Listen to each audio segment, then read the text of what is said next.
Everyone, good evening and welcome back to my new vlog. तो जी शाम का वक्त है और अब फाइनली वो वक्त आ गया है जब मुझे करनी है पैकिंग। लेकिन पैकिंग करने से पहले बेड पे कुछ कपड़े थे तो बस उनको फ़ोल्ड कर रही हूँ और इन्हीं में ना बच्चों के वो कपड़े थे जो ले जाने हैं।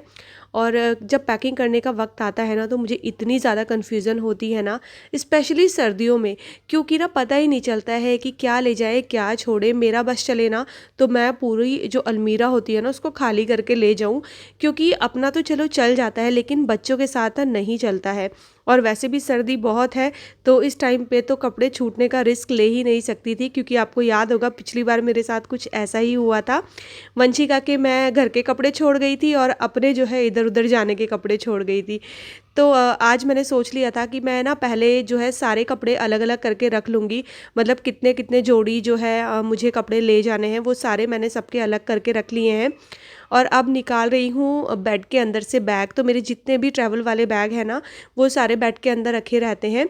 और वंशिका के पापा का जो बैग है वो अलग पैक होगा, क्योंकि एक बड़े बैग में तो सिर्फ मेरे और मेरे बच्चों के ही कपड़े आ पाते हैं। तो वंशिका के पापा के कपड़ों के लिए मैंने एक छोटा बैग निकाल लिया है। और पता है क्या होता है कि हस्बैंड का बैग तो सिर्फ नाम का होता है, उसमें भी जो है ना हमारे ही कपड़े भरे होते हैं, उनके तो बस थोड़े से ही कपड़े होते हैं। और वो हर बार ये बोलते हैं कि ये ना बैग तो तू सिर्फ मेरे नाम का ले जाती है, क्योंकि कपड़े तो फिर बाद में तेरे और बच्चों के ही आने हैं इसमें। कौन मेरी तरह ये चीज़ें करता है कि हस्बैंड के बैग में जो अपने कपड़े भी डाल लो, तो बताना ज़रूर, ठीक है। अच्छा, मैं तो पता है क्या करती हूँ कि ऊपर ऊपर जैसे उनके कपड़े होते हैं और कोने कोने में ना अपने कपड़े डाल देती हूँ, बच्चों के कपड़े डाल देती हूँ, ताकि उन्हें पता भी ना चले जल्दी से। अब यहाँ पर देखिए मैंने ना पैकिंग कर ली है और थोड़े से कपड़े रह गए थे, जो कि ये था कि अगर भूल भी गई तो इतनी ज़्यादा प्रॉब्लम होगी नहीं। फ़िलहाल तो सारे कपड़े मैंने रख ही लिए थे जिनकी ज़्यादा ज़रूरत थी। कुछ कपड़े गीले थे वो मैं जो है सुबह पैक कर लूँगी। तो फाइनली देखिए यहाँ पर मेरा बैग तो पैक हो चुका है। अब आती है हस्बैंड के बैग को पैक करने की बारी। तो भाई आदमियों के बैग पैक करते हुए तो ना बहुत ही ज़्यादा कन्फ्यूज़न होता है।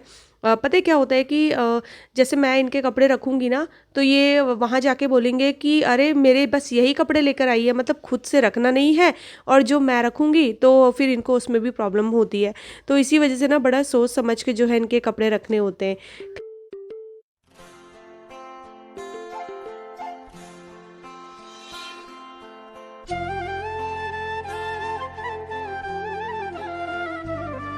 इतनी सी पैकिंग करते करते ना मुझे आधा से पौन घंटा आराम से लग गया था, क्योंकि आधे से ज़्यादा टाइम तो आपको सोचने में लग जाता है।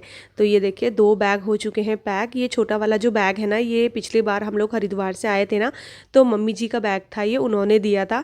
पर ये वाले बैग ज़्यादा अच्छे होते हैं, क्योंकि इनमें ना मुझे ऐसा लगता है कि स्पेस काफ़ी ज़्यादा अच्छा होता है।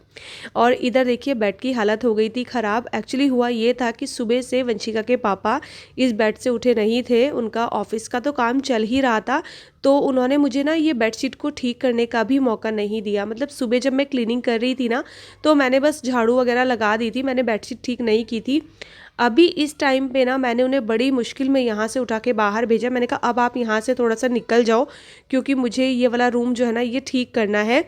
क्योंकि पता है क्या होता है कि फिर जब सोने की बारी आती है ना टाइम पे वो मुझे बोलेंगे, जैसे कुछ चीज़ अगर चुप जाए कि तूने लगता है आज ना बेडशीट ठीक से झाड़ी नहीं है।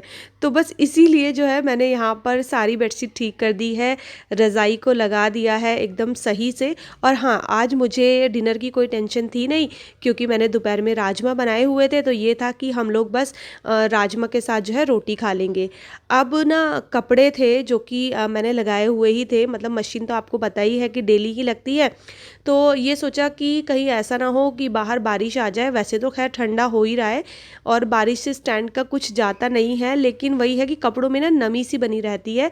तो सुबह की मेरी आफत ना हो इसलिए मैंने क्या किया कि ये जो स्टैंड है इसको मैं अंदर ले आई और सारे के सारे कपड़े जो है ना मैं अंदर ही डाल दूंगी। लेकिन होता ये है कि जिस दिन आप ये सोच के स्टैंड अंदर लेकर आते हो ना, नेक्स्ट डे धूप निकल जाती है। और ऐसा ही हुआ आज कि जिस वक्त मैं एडिटिंग कर रही हूँ ना, मैं देख रही हूँ कि बाहर इतनी तेज़ धूप निकली हुई है, लेकिन स्टैंड को जो है मेरा बाहर रखने का मन बिल्कुल भी नहीं कर रहा है। तो देखूंगी अगर मेरा मन हो गया तो मैं स्टैंड को बाहर निकाल दूंगी, नहीं हुआ तो ये जो कपड़े हैं आराम से यहीं पर सूखते रहेंगे।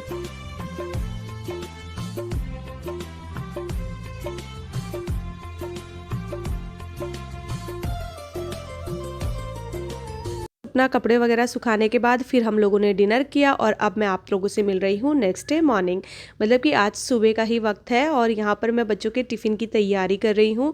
बच्चे बहुत ज़्यादा एक्साइटेड थे कि आज उन्हें जाना है, लेकिन वही है ना कि जब एक्साइटमेंट होता है ना तो फिर ये स्कूल जाने के लिए ना आनाकानी करते हैं।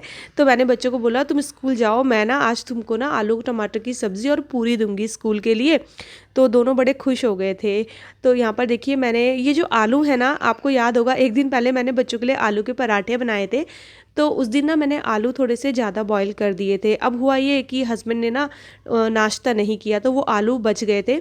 तो वो आलू मैं आज यूज़ में लेकर आ रही हूँ, जिसमें कि मैं थोड़े से आलू का तो जो है आलू टमाटर की सब्ज़ी बना लूँगी, बाकी 2-3 आलू बचा लूँगी, हस्बैंड के लिए आलू के पराठे बनाऊँगी आज।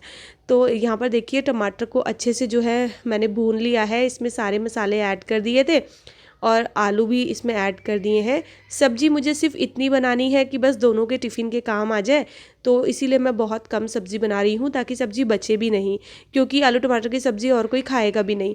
और मैंने इसमें जो है ना गर्म पानी ऐड कर दिया है और बस इसको किया है अच्छे से मिक्स, थोड़ी देर के लिए पकने दूँगी और आलू टमाटर की सब्ज़ी हो जाएगी बन के रेडी।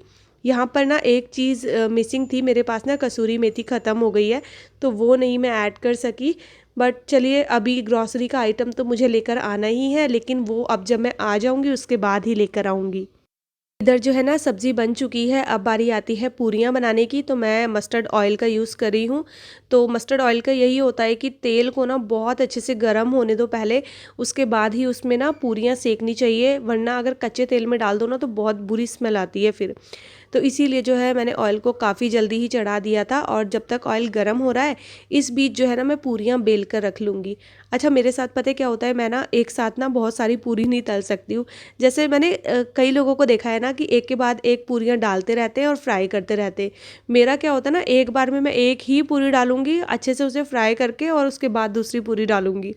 चाहे कितनी भी बड़ी कढ़ाई हो, मेरे को मतलब एक होता है ना हमारे उसमें कहते हैं कि सज नहीं आता है, तो मुझे भी ना सज नहीं आता है। तो देखिए यहाँ पर मैंने जो है पूरियाँ सेकनी शुरू कर दी है और वैसे तो बच्चे नाश्ते के लिए ना मना कर रहे थे, लेकिन जब पूरी वगैरह बनती है ना तो फिर वो एक एक पूरी जो है ना खा के चले जाते हैं। और आज तो वैसे भी उनकी खुशी का ठिकाना नहीं था। तो बस देखिए यहाँ पर जो है बच्चे हो चुके हैं रेडी और हस्बैंड ना एक्वेरियम को देख रहे थे, इसलिए कि उन्हें आज एक्वेरियम भी क्लीन करना है। तो हमारा हमेशा ये रहता है कि जाने से पहले ना हस्बैंड एक्वेरियम ज़रूर क्लीन करके जाते हैं, ताकि जो मछलियाँ हैं ना उनको कोई भी प्रॉब्लम ना हो। Hello everyone, good morning. तो जी सुबह का वक्त है, बच्चे दोनों चले गए हैं अपने पापा के साथ। आज वो इनको जल्दी ले गए, 5 मिनट पहले ही मैं बोल भी रही थी कि अभी रुक जाओ, अभी बस आने में टाइम है। वो निकल गए क्योंकि ना बस की मतलब लाइव ट्रैकिंग जो है ना वो ऐप पे दिखती है, जो स्कूल की तरफ से ऐप है उस पर। तो पता लग जाता है बस पहुंचने वाली है या नहीं पहुंचने वाली है। और आज ना दोनों बच्चों का जो है ना जाने का मन बिल्कुल भी नहीं था स्कूल, क्योंकि होता है ना जब बच्चों को कहीं जाना होता है ना तो फिर वो ना थोड़ा सा वो करते हैं कि मम्मा आज मत भेजो हमें स्कूल, लेकिन स्कूल जाना ज़रूरी था। तो बस वो लोग चले गए हैं और आज ही हम लोग भी निकल जाएंगे। तो बहुत ज़्यादा सस्पेंस हो गया, हम लोग जा रहे हैं हरिद्वार। और आप लोगों के कमेंट्स आ रहे थे ना, कोई बोल रहा था आप अयोध्या जा रहे हो, कोई बोल रहा था कि आप गाँव जा रहे हो। तो अयोध्या का तो ऐसा है कि कभी भगवान ने मौका दिया तो अयोध्या तो हम लोग जाएंगे ही, ज़रूर जाएंगे। और जहाँ तक रही गाँव की बात, तो देखते हैं जैसा भी मौका लगेगा, कोशिश तो रहेगी बट देखेंगे, क्योंकि वहाँ पर बहुत बहुत ज़्यादा ठंडा है और थोड़ा सा एडजस्ट करने में मुश्किल हो जाती है। बाकी हरिद्वार जाते हैं, अगर वहाँ से कोई प्लानिंग बनी तो आप लोगों के साथ शेयर करूँगी। और हरिद्वार जाने का प्लान ना अचानक बना है, एक्चुअली कुछ काम है हमें हरिद्वार में, तो हम इस वजह से जा रहे हैं। और पहले मैं बोल रही थी वंशिका के पापा को कि आप अकेले ही चले जाओ, बट उनका ना इतना लंबा ट्रैवल अकेले करने का मन नहीं करता है। कभी इमरजेंसी वाली बात होती है तो वो अलग की होती है। तो फिर अभी हमें लगा कि चलो, अब जैसे आज सैटरडे है, फिर संडे मंडे छुट्टी है बच्चों की, उसके बाद फिर 2 दिन जाना है, फिर छुट्टी हो जाएगी बच्चों की 26 जनवरी वगैरह की। तो उस हिसाब से ही हमने जो अपनी प्लानिंग्स है ना वो की है। तो बस अब पैकिंग वैकिंग तो मेरी ऑलमोस्ट हो चुकी है, अब दोपहर में बच्चों के आने का वेट करते हैं, बस जैसे बच्चे आएंगे उसके बाद जो है हम लोग भी निकल जाएंगे। तो चलिए फिलहाल मैं जाती हूँ, चाय बनाती हूँ। आपको पता ही है कि सबसे पहला काम मेरा क्या होता है, बच्चों के स्कूल जाने के बाद चाय बनाने का काम। और उसके बाद बाकी की जो तैयारियां रह गई हैं वो करूँगी और आप लोगों से मिलती हूँ। जैसे कि आपको पता लग ही चुका है कि हम लोग जा रहे हैं हरिद्वार, तो सोचा कि जब इस बार दूसरा मौका इतनी जल्दी मिल रहा है तो मौके को हाथ से जाने नहीं देना चाहिए। और हरिद्वार ना ज़्यादा दूर भी नहीं है, तो अभी ना इतनी आदत पड़ गई है ना कि 3 साढ़े 3 घंटे कब गुजरते हैं पता ही नहीं चलता है। ऐसा लगता है बस अभी तो बैठे थे और अभी पहुंच गए। और यहाँ पर देखिए, बस जाने से पहले ना यही रहता है कि मैं ना सोचती हूँ कि मैं जितने ज़्यादा काम निपटा लूँ ना उतना अच्छा है। हालांकि आने के बाद ना घर की हालत पता नहीं कैसे ख़राब हो जाती है। वो धूल वगैरह इतनी ज़्यादा हो जाती है ना, चाहे मैं 2 से 3 दिन के लिए भी जाऊँगी ना तो भी घर के अंदर धूल आ जाती है। तो अभी तो फ़िलहाल ये सुबह के नाश्ते के जो बर्तन वगैरह थे, मतलब इस टाइम तक हम सबका नाश्ता हो चुका था। तो बस मैं सबसे पहले जो है किचन में लगूंगी, क्योंकि किचन में बर्तन ज़्यादा हैं। तो किचन क्लीन करूंगी सबसे पहले। और फिर ये था कि लंच वंच का प्रोग्राम का अभी कुछ पता नहीं था। हमारा यही होता है कि जिस दिन हम लोगों को जाना होता है ना, तो फिर ऐसा लगता है कि चलो थोड़ा बहुत जो है ना बाहर से खा लेंगे, क्योंकि लंच बनाऊंगी, फिर लंच बनाने में जो है टाइम लगेगा। फिर लंच के बाद आपको पता है अगेन किचन की वही हालत हो जाएगी, फिर बर्तन धोने पड़ेंगे मुझे इतने सारे। और फिर जिस टाइम पे हमने निकलने की प्लानिंग की थी फिर उसके लिए हो जाएगा लेट। और सबसे बड़ी बात यह है कि सर्दियां हैं तो कोहरा लग जाता है, तो कोहरे में बहुत ज़्यादा प्रॉब्लम हो जाती है। तो इसीलिए हमारी प्लानिंग ये थी कि बस बच्चों के आते ही जो है हम लोग निकल जाएंगे। तो मैं अपना किचन जो है अभी से ही क्लीन वगैरह करके रख लूँगी, क्योंकि अभी मेरी जो पैकिंग है वो थोड़ी सी रहती है। मेन जो मेरा मेकअप का सामान था ना वो मैंने अभी तक नहीं रखा है, तो वो सारी चीज़ें भी मुझे रखनी है। तो उससे पहले जो है मैं अपने घर को जो है ठीक ठाक कर लेती हूँ। अच्छा, आप लोग बोल रहे थे कि दी वो जो केले आप लेकर आए थे हरिद्वार से वो पके कि नहीं, तो आप खुद देख लीजिए। हम लोग हरिद्वार से आए, केले पकाने के लिए रखे और अगेन हमारी हरिद्वार जाने की तैयारी। और अब जाके ये जो केले हैं ना ये पके हैं। इसमें अभी भी ऐसा मुझे लग रहा था जैसे मैं इनको ना दबा के देख रही थी कि अभी 4-5 दिन का जो है टाइम है इसमें, और थोड़ी सी कसर रह गई है। बाहर से देखने में तो काफ़ी पीले लग रहे थे, तो मैंने ना एक केला खा के भी देखा, तो मिठास तो है लेकिन थोड़ी कम है। अभी ऐसा है कि चलो थोड़ा सा और पक जाएगा, तो इसीलिए जो है ना मैंने इनका ऊपर से कटिंग करके और इस तरीके से इसको रख दिया है। तो 3-4 दिन में जब भी हम लोग वापस आ जाएंगे तब तक ये केले और अच्छे से जो है ना पक चुके होंगे। और ठंडी का टाइम है तो अभी ख़राब होने का तो फिर सवाल होता नहीं है। तो बस केले भी मैंने जो है निकाल लिए हैं।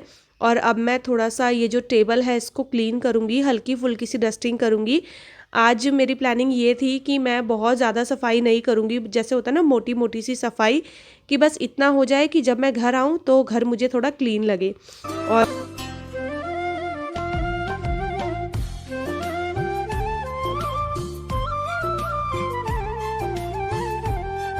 मैंने मोटी मोटी सी डस्टिंग की, उसके बाद जो है मैं आ गई हूँ अपना झाड़ू वगैरह लगाने के लिए। और झाड़ू लगाऊंगी। और आज ये भी है कि पोछा तो मैं पूरे घर में नहीं आज लगाने वाली हूँ, तो मैं सिर्फ जो ये किचन वाला एरिया है ना इसमें पोछा लगाऊंगी, क्योंकि अभी बर्तन वगैरह धोंगी ना तो वहाँ पर जो है पानी हो जाएगा, नीचे हल्का फुल्का सा गीला हो जाता है। अब आज आप लोगों को लगेगा कि मैं उल्टा झाड़ू लगा रही हूँ, क्योंकि नॉर्मली तो मैं दरवाजे मतलब बाहर की तरफ लेकर जाती हूँ, लेकिन आज मैं इधर की तरफ इसलिए लेकर आई हूँ ना। आज बाहर का जो एरिया है ना वो पहले ही क्लीन हो चुका था। जो भी वहाँ पर मतलब हाउस कीपिंग वाले आते हैं ना तो वो जल्दी से जो है सफाई करके चले गए थे, तो इस वजह से ये कूड़ा मुझे बाहर ना ले जाके ना इस तरफ को लेकर आना पड़ा, ताकि मैं यहीं से जो है इसको उठा दूँ। और ये जो गार्बेज बैग है ना सारा कूड़ा जो है मैंने उसमें इकट्ठा कर दिया। उसके बाद बारी आती है खूब सारे बर्तनों को धोने की, तो मैंने गीजर ऑन कर ही दिया था। जब तक जो है मैंने झाड़ू लगाया इतनी देर में जो है पानी गर्म हो गया था, और साथ में ना कपड़े भी लगे हुए थे। तो मेरा ये था कि आज तक के जितने भी कपड़े हैं उनको धो के चली जाऊं और अंदर ही डाल दूंगी, ताकि ये है कि कपड़ों में फिर स्मेल आ जाती है ना अगर बहुत दिन के रखे रहते हैं, इस वजह से।